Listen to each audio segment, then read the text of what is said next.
नमस्कार, lead India publishers association में आपका बहुत बहुत स्वागत है। मैं हूं डॉक्टर तरुणा एस गौड़। इस वक्त आप कुछ शब्द बहुत ज़्यादा सुन रहे होंगे, जैसे आचार संहिता यानी model code of conduct, exit poll, opinion poll, बस इसी सब के इर्द गिर्द सारी खबरें घूम रही हैं। तो आज हम जानेंगे कि एग्जिट पोल क्या होता है और ओपिनियन पोल क्या होता है, और ये कब कर सकते हैं और कौन कर सकता है, और इसके करने की गाइडलाइंस क्या हैं।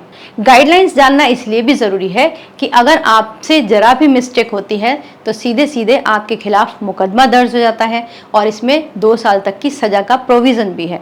तो इसीलिए सावधानी बरतना बहुत ज़रूरी है। तो सबसे पहले जानते हैं कि ओपिनियन पोल क्या होता है। जैसे ही देश में चुनाव की घोषणा हो जाती है, तारीखों के ऐलान हो जाते हैं, तो उसके बाद में जो रजिस्टर्ड मीडिया है या रजिस्टर्ड एजेंसीज हैं, वो लोगों की ओपिनियन लेना शुरू कर देती हैं कि आखिर उनके स्थानीय लोगों के मुद्दे क्या हैं, उनकी परेशानियां क्या हैं और उनकी चॉइस के कैंडिडेट कौन से हैं। तो इस पर वो ओपिनियन ले सकते हैं। इसके अंदर खासियत ये होती है कि आप ये सवाल किसी से भी पूछ सकते हैं, चाहे वो वोटर हो या फिर ना हो। हर उम्र के व्यक्ति से भी ये सवाल किए जा सकते हैं। अगर आपको एग्जाम्पल देखना हो कि ओपिनियन पोल कैसे होता है, तो आप वरिष्ठ पत्रकार राजदीप सरदेसाई का ये एक छोटा सा क्लिप देखिए। Who are you going to give credit to for this change in Baramati? Ajit Pawar. This is Sharad Pawar camp. This is Ajit Pawar. Modi ki guarantee versus Siddaramaiah ki guarantee. Remember, the Karnataka government has given a slew of cash benefits, especially to women voters.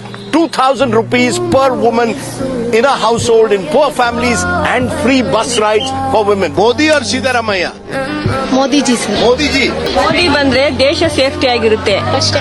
Siddaramaiah guarantee better, Modi guarantee better.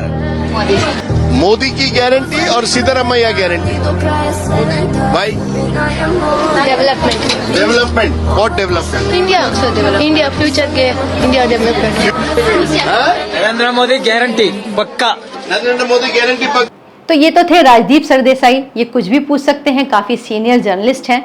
तो अब हम आगे जानते हैं कि exit poll क्या होता है। एग्जिट पोल की भी इलेक्शन के दौरान बहुत चर्चा होती है। जैसे ही वोटिंग का समापन हो जाता है, वैसे ही एग्जिट पोल की बातें शुरू हो जाती हैं। एग्जिट पोल एक तरीके से पूर्वानुमान होता है कि आने वाले समय में कौन से पार्टी की सरकार बनने वाली है, या फिर देश का जनमत क्या कह रहा है। क्या एक ही पार्टी की सरकार आने वाली है, एक ही अलायंस की सरकार आने वाली है, या फिर विघटित मत आने वाला है, या फिर गठबंधन की सरकार आने वाली है। तो इस तरह के ये अनुमान एग्जिट पोल के द्वारा लगाए जाते हैं। भारत में पहला एग्जिट पोल एक निजी चैनल के द्वारा 1996 में आयोजित किया गया था। इसके बाद कई बार नतीजे गलत भी निकले और कई बार सही भी निकले। इसी को देखते हुए इलेक्शन कमीशन ने इस पर कुछ रोक लगाई और कुछ गाइडलाइन जारी की। इलेक्शन कमीशन ने 1998 में कुछ गाइडलाइन जारी की, जो ये कहती हैं एग्जिट पोल करने के लिए जो एजेंसी होती है, उसको चुनाव आयोग से परमिशन लेना अनिवार्य है। अगर कोई मीडिया हाउस भी एग्जिट पोल करना चाहता है, तो उसको भी इलेक्शन कमीशन से परमिशन लेना अनिवार्य है। अब एक और इम्पॉर्टेंट चीज़ है कि एग्जिट पोल होता कब है, क्योंकि अगर आप इसकी टाइमिंग क्लैश कर गए तो आपके खिलाफ मुकदमा दर्ज हो सकता है। एग्जिट पोल वोटिंग के ठीक बाद होता है। जैसे ही पोलिंग क्लोज होती है, उसके बाद में 30 मिनट के अंदर अंदर ये सर्वे किया जाता है, और ये केवल वोटर्स से ही क्वेश्चन किया जाता है कि आपने किसको वोट दिया। तो ये एजेंसी सवाल पूछती है और वोटर उसको जवाब देते हैं, और उसके बाद ये उसको कलेक्ट करके रख लेते हैं। लेकिन इसके प्रसारण के विषय में सख्त गाइडलाइन है। एग्जिट पोल सभी फेज के इलेक्शन कंप्लीट हो जाने के 48 घंटे बाद ही प्रसारित किया जा सकता है। अगर आपने इलेक्शन तुरंत ही बंद हुआ है, उसके तुरंत बाद आपने अपना एग्जिट पोल दे दिया, तो आपके खिलाफ मुकदमा दर्ज होगा, जिसमें 2 साल की सजा का प्रावधान है।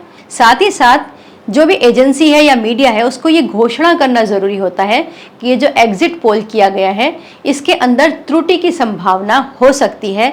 ये एक अनुमान है, ये सटीक नहीं है। भले ही एग्जिट पोल सटीक बैठे, ये एक अलग बात है, लेकिन एजेंसी को ये घोषणा करनी पड़ती है कि ये एग्जिट पोल पब्लिक की ओपिनियन पर आधारित है और इसके अंदर आंकड़े सटीक होने की संभावनाएं हैं। तो ये था ओपिनियन और एग्जिट पोल। तो आपने जाना कि अगर आपको भी ओपिनियन पोल करना है तो आप भी कर सकते हैं, क्योंकि अभी इलेक्शन चल ही रहा है। आप पब्लिक से क्वेश्चन आंसर कर सकते हैं और उसको प्रसारित भी कर सकते हैं। और अगर आपको एग्जिट पोल करना है तो उसके लिए तो बड़ा सेटअप चाहिए होता है, तो उसको भी कर सकते हैं, लेकिन उसकी गाइडलाइंस के साथ साथ। अगर आपको ये वीडियो उपयोगी लगा हो, अच्छा लगा हो, तो इसे लाइक, शेयर और सब्सक्राइब ज़रूर कीजिएगा। वीडियो देखने के लिए बहुत बहुत धन्यवाद।